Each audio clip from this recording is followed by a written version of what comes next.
আসসালামু আলাইকুম।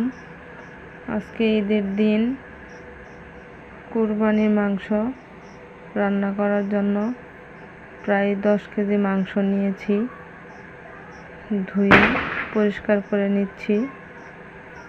তো এর আগে চাউলের গুঁড়া দিয়ে রুটি বানিয়ে নিয়েছি। তো মাংসের অপেক্ষায় ছিলাম যে কুরবানি শেষ হলে মাংস নিয়ে আসবে, রান্না করব, তারপর রুটি দিয়ে খাবে। তো মাংস নিয়ে এসেছে, ধুয়ে